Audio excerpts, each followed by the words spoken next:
saya dari kelas 9A ingin menjelaskan tentang materi bab 1 sistem reproduksi pada manusia.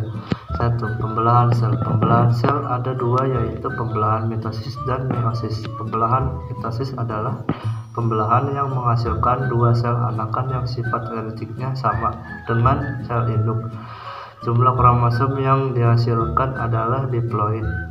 Tahapan pembelahan mitosis yaitu profase, metafase, anafase, dan telofase.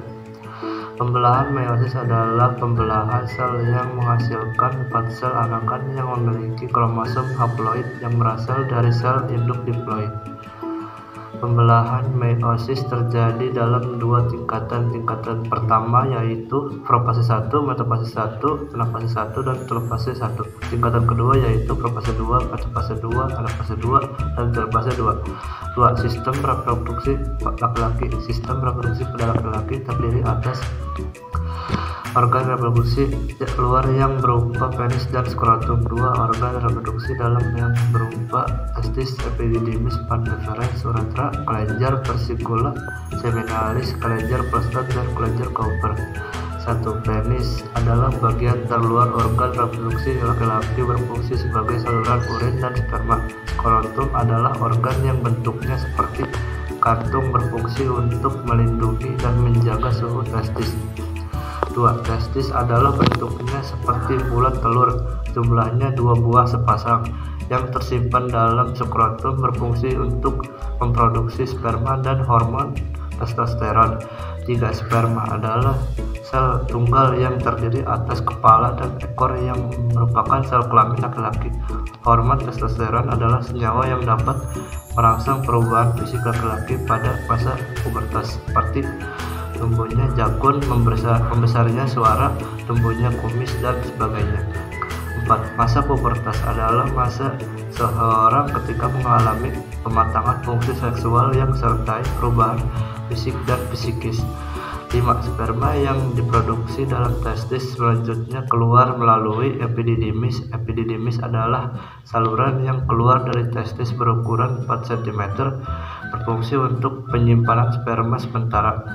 Selanjutnya, sperma yang sudah matang keluar melalui vas deferens. Vas deferens adalah lanjutan dari epididymis berupa saluran panjang yang mengarah ke atas berfungsi untuk menghubungkan epididymis dan uretra. 6. Uretra adalah saluran yang terdapat di dalam penis, merupakan saluran akhir reproduksi berfungsi untuk keluarnya urin dan sperma. 7. Kelenjar reproduksi adalah kelenjar yang berfungsi memproduksi getah atau cairan yang nantinya akan bercampur dengan air mani atau semen. Kelenjar reproduksi laki-laki ada 3, yaitu kelenjar vesicula, seminalis, prostat, dan Cowper uretra. 8. Kelenjar vesicula seminalis adalah bagian yang bentuknya seperti kantung kecil berukuran 5 cm terletak di belakang kantung kemih, berfungsi untuk menghasilkan zat yang bersifat basa alkali, fruktosa, gula monosakarida, hormon prostaglandin, fosfor, dan potasium, serta protein pembekuan. Alkali untuk menetralkan pH asam di uretra dan vagina, fruktosa sebagai energi ATP, sperma, prostaglandin untuk menurunkan respon imun tubuh perempuan terhadap air mani, fosfor dan potasium membantu sperma berenang, protein pembekuan untuk membentuk lapisan pelindung sperma.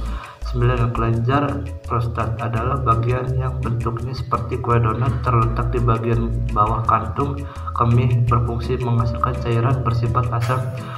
Kelenjar prostat mengandung beberapa zat, yaitu 1. Asam sitrat untuk energi ATP sperma, 2. Enzim pepsisinogen, lisozim, dan stipase, 3. Seminal plasmin sebagai antibiotik membunuh kuman. Pada lansia sekitar umur lebih dari 50 tahun seringkali terjadi pembesaran kelenjar prostat yang dinamakan benign prostatic hyperplasia (BPH). Ini menyebabkan saluran uretra menjadi kecil dan sulit untuk mengeluarkan urin, sehingga sulit untuk kencing dan kebanyakan dibantu menggunakan selang. BPH berbeda dengan kanker prostat.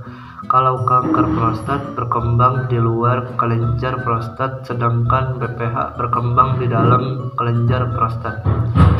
10. Kelenjar Cowper adalah bagian yang bentuknya seperti kacang terletak di bawah kelenjar prostat, berfungsi menghasilkan lendir dan cairan bersifat basah. Sperma dikeluarkan melalui uretra bercampur dengan air mani. Semen yang dikeluarkan biasanya 2,5 sampai 5 mili. Setiap 1 mili semen mengandung 1 sampai 150 juta sel sperma, namun hanya 1 sel sperma yang berhasil membuat sel telur. 3. Spermatogenesis. Spermatogenesis adalah proses pembentukan sperma yang terjadi di dalam tubulus seminiferus. Kumpulan tubulus seminiferus ini membentuk testis, sehingga spermatogenesis biasanya disebut terjadi di dalam testis. Proses pembentukan sperma diawali dari sel induk sperma, spermatogonium, yang bersifat diploid. Kemudian spermatogonium membelah sel secara mitosis dan meiosis. Selanjutnya spermatogonium mengalami diferensiasi atau perkembangan sehingga terbentuk sel spermatoid yang berekor dan bersifat haploid. Demikian ringkasan materi bab 1 sistem reproduksi pada manusia. Semoga bermanfaat. Jika ada kesalahan kata mohon dimaafkan. Assalamualaikum warahmatullahi wabarakatuh.